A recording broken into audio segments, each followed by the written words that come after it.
Kembali lagi di channel Zona Santai.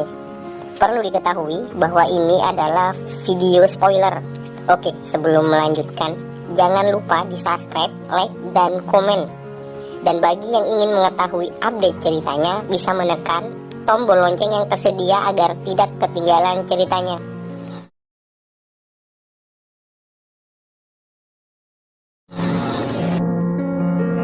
Ternyata kamu bisa meniru teknikku hanya dengan ranting.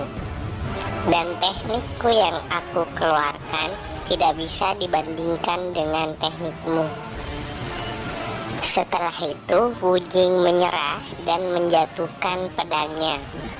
Namun tak disangka Yancheng tiba-tiba mengatakan, siapa bilang teknik keenam adalah teknik terakhir? Apa maksudmu? Teknik pedang iblis ada lebih dari 6 teknik? Jawab Wujing yang terkejut mengetahui hal itu. Tanpa menjawab pertanyaan dari Wujing, Yancheng langsung mengeluarkan teknik ketujuh pedang iblis, serangan iblis. Dilanjutkan dengan teknik ke-8 pedang iblis, serangan hantu tua. Dan teknik ke-9 pedang iblis, api amarah. Apakah kamu sudah melihatnya? Ucap Yancheng sembari tersenyum kepada Wujing. Tiba-tiba Wujing tertunduk lemas setelah menyaksikan teknik pedang iblis yang ternyata mempunyai lebih dari 6 teknik. Lalu dengan suara pelan tetapi pasti, dia berkata, "Aku menyerah." Semua mata tertuju hanya kepada Yancheng. Guru Guo yang baru tersadar langsung mengatakan pertandingannya telah selesai dan pemenangnya adalah Yancheng. Ling Yuyao pun terlihat mengeluarkan keringat dingin saking terkejutnya. Kenyataan bahwa Yancheng mampu mengalahkan Wujing yang merupakan peringkat 5 teratas di kelas kekuatan hanya bisa membuat dirinya terdiam. Karena aksinya tadi, Yancheng pun segera dihampiri oleh murid-murid wanita yang merasa kagum dan sadar akan ketampanan Yancheng. Semua murid wanita langsung mengerumuni Yancheng. Dengan ekspresi anehnya, Yancheng yang sedang diapit 2 buah gunung kembar, asik, langsung berteriak menyuruh semuanya pergi. Loh, kok gitu? Kan baik bagi pertumbuhannya. Admin bilang aneh sih. Ya kan? Sial kalian. Kalau aku tahu akan seperti ini, aku tak mau bertanding dari awal, ungkap Yancheng yang merangkak keluar dari kerumunan gadis-gadis yang sedang ribut memperebutkannya.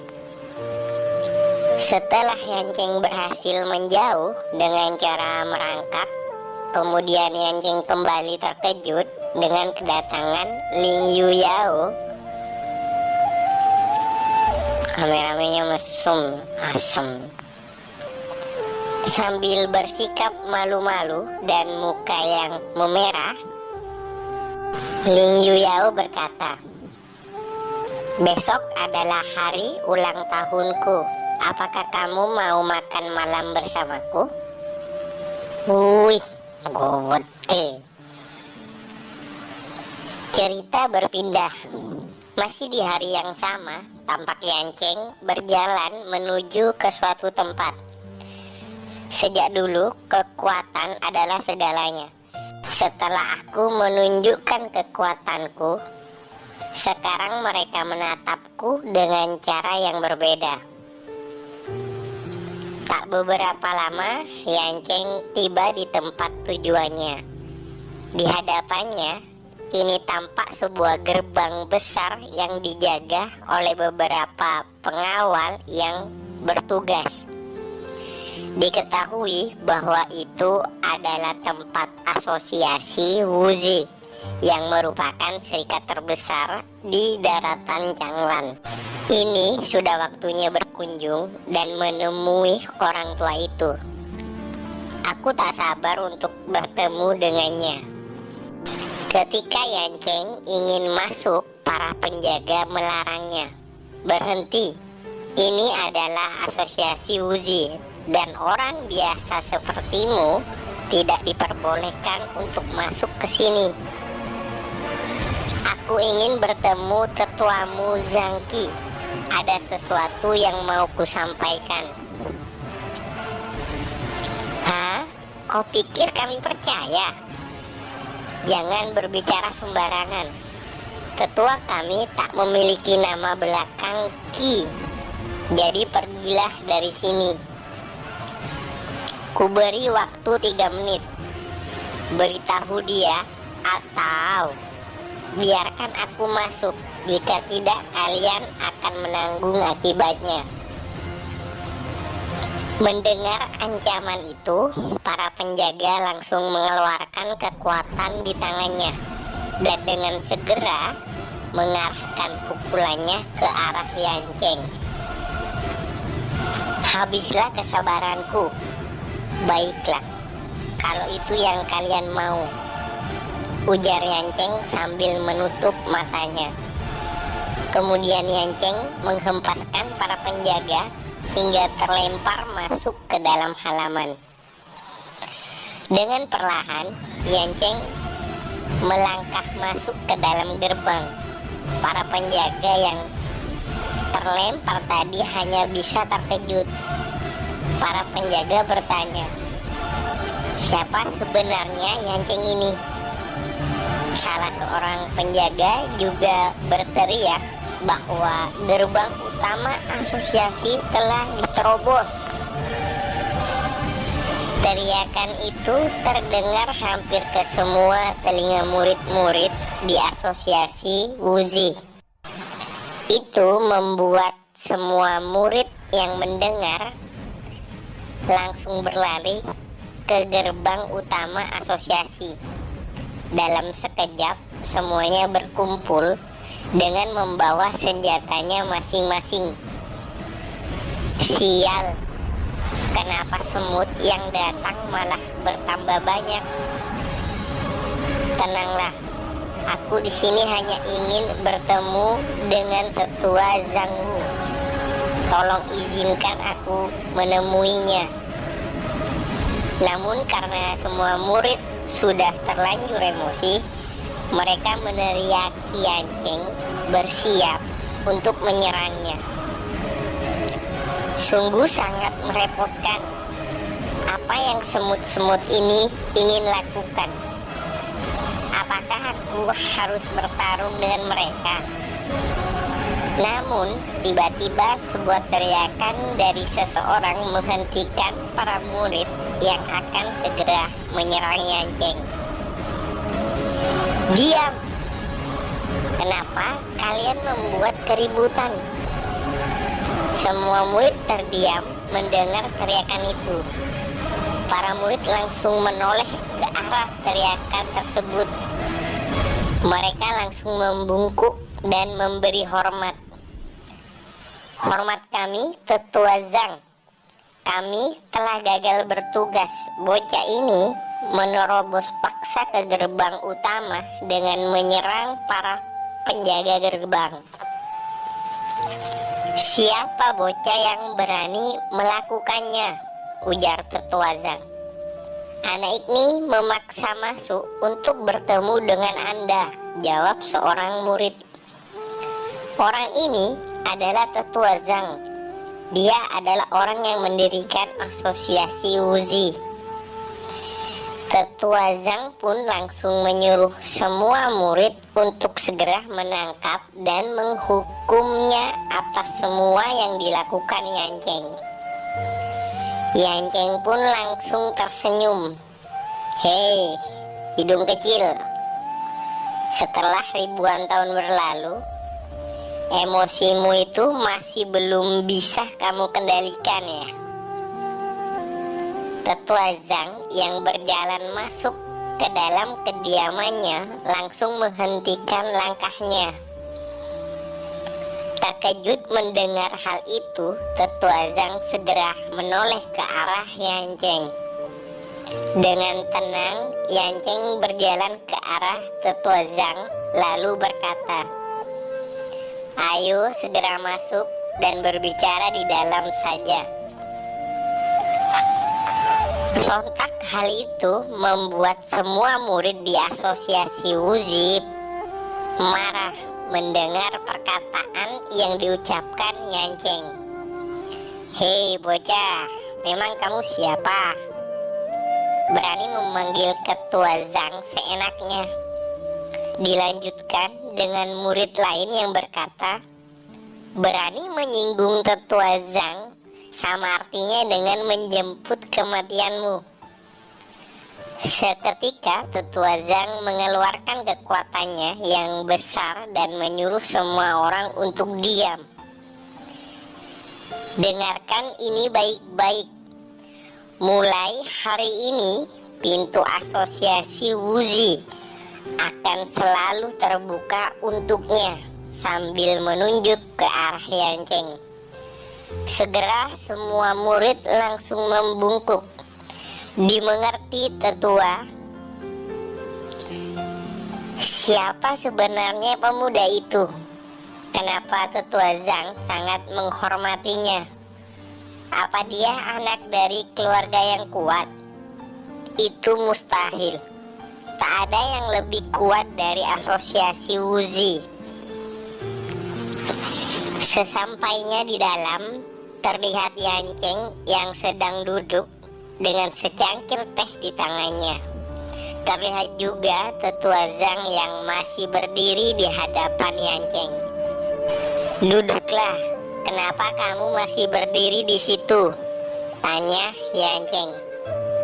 Tetua Zhang menjawab sambil menunduk, "Tidak, aku tidak pantas duduk di sebelahmu. Ketika aku mengangkat 4 orang anak, kamulah yang selalu menuruti kata-kataku.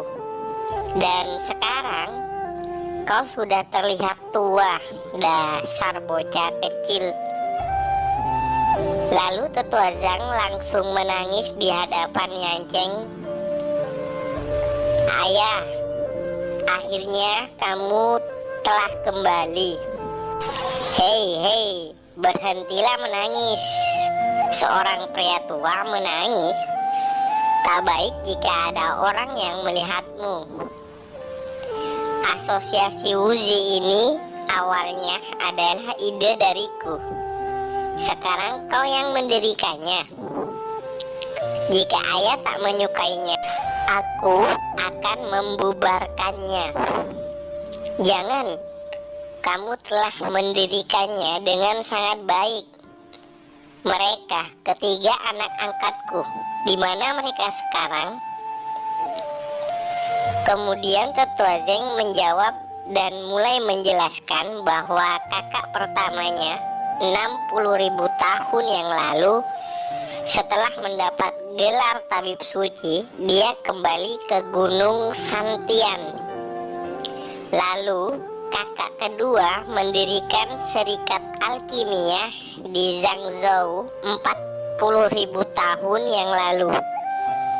Sedangkan untuk adik keempat, dia pergi ke sana kemari. Dia hanya memiliki sedikit musuh, dan dia juga dihormati sebagai Kaisar Chen.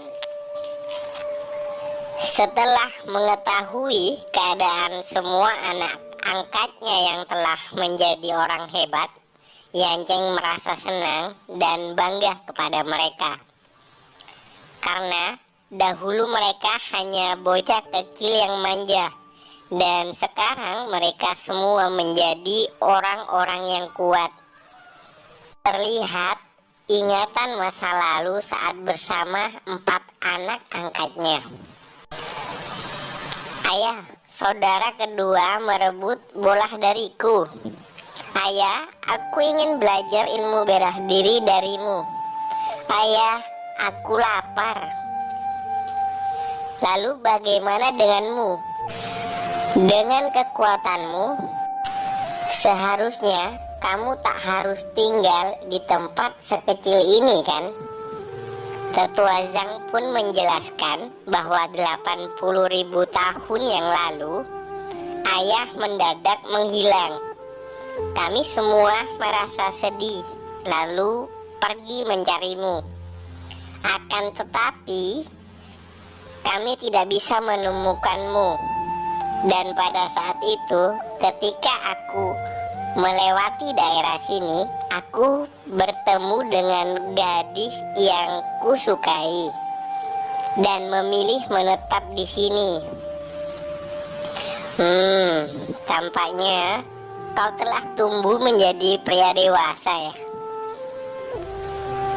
Setelahnya, Tetua Zhang menanyakan sesuatu kepada Yancheng. Ayah, bagaimana bisa ayah kembali dan menjadi seperti ini? Yancheng pun menjelaskan banyak hal yang telah terjadi. Aku akan menceritakan semuanya nanti kepadamu. Tapi kamu jangan memberitahu siapapun tentang kebangkitanku. Aku mengerti ayah. Aku akan menuruti semua kata-kata ayah. Kemudian Yancheng menjelaskan bahwa dirinya sekarang berada di Akademi Tianxing. Tetua Zhang tampak terkejut mendengarnya, karena bagaimanapun dia adalah maharaja terkuat dan sekarang berada di akademi. Jika aku mengatakan kepada orang lain, siapa yang akan percaya? Ujar Tetua Zhang dalam hati. Yancheng pun bertanya mengapa Tetua Zhang terlihat terkejut. Kenapa? Apa yang salah? Tidak ayah. Aku ingat bahwa aku masih punya saham sebesar 70% di akademi itu, jawab Tetua Zhang. Sambil tersenyum, Yancheng pun berujar, aku memang butuh sesuatu darimu, tapi ini tak ada hubungannya dengan akademi. Itu jangan bilang kalau Anda. Sebelum Tetua Zhang menyelesaikan ucapannya, Yancheng mengatakan, aku ingin mengambil pedang iblis. Imbuhnya kemudian. Lalu Tetua Zhang mengajak Yancheng ke ruang penyimpanannya dan memberikan pedang iblisnya. Tetua Zhang juga menjelaskan bahwa roh iblis yang berada di dalamnya lebih kuat dari sebelumnya. Sampai-sampai Tetua Zhang dibuat susah oleh pedang tersebut. Yancheng segera menarik pedang iblis dari sarungnya. Tampak kekuatan besar dari roh iblis yang keluar dari pedang tersebut mencoba memberontak. Hei, musnah saja kau jika berani menolakku. Lalu dengan tatapan serius, Yancheng mengatakan, tunduklah. Kemudian kekuatan roh iblis yang keluar perlahan masuk kembali ke dalam pedang. Tetua Zhang yang menyaksikannya juga terlihat terkejut, karena menurutnya pedang itu susah untuk dikendalikan. Tetapi sekarang di hadapannya, ayahnya mampu menaklukkan pedang itu hanya dengan sepatah kata. Setelah selesai dengan urusannya, Yancheng berpamitan untuk kembali pulang ke rumahnya yang sekarang dan berjanji akan datang lagi lain waktu. Dan sebelum pergi, Yanceng mengeluarkan secari kertas dari sakunya. Ini adalah 3 bentuk terakhir dari teknik pedang iblis.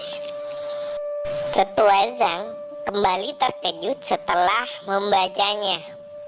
Pasalnya, dia menganggap bahwa teknik pedang iblis ada 6 saja. Dan sekarang di tangannya sudah ada 3 bentuk lanjutan dari teknik itu. Terima kasih ayah, ujar Tetua Zhang sambil membungkuk.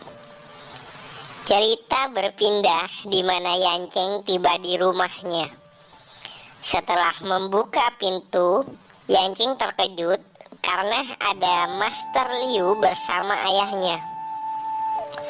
Selamat malam Tuan, ujar Tetua Liu. Ayah Yanceng pun memarahi anaknya dengan menarik kupingnya. Hei bocah, dari mana saja kau?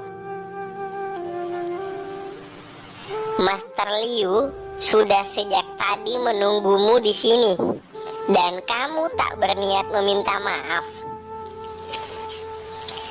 Melihat itu, Master Liu merasa tak enak dan memohon kepada ayah Yanceng agar tidak menghukumnya. Ayah Yanceng menyuruh Master Liu untuk tidak terlalu sopan kepada anaknya dan menyarankan Master Liu juga ikut menghukumnya. Hal itu langsung ditolak oleh Master Liu karena tak berani melakukannya. Diakhiri dengan Yanceng yang berkata dalam hati, dulu aku seorang kaisar yang hebat, tapi di kehidupan sekarang aku tak punya wibawa sama sekali.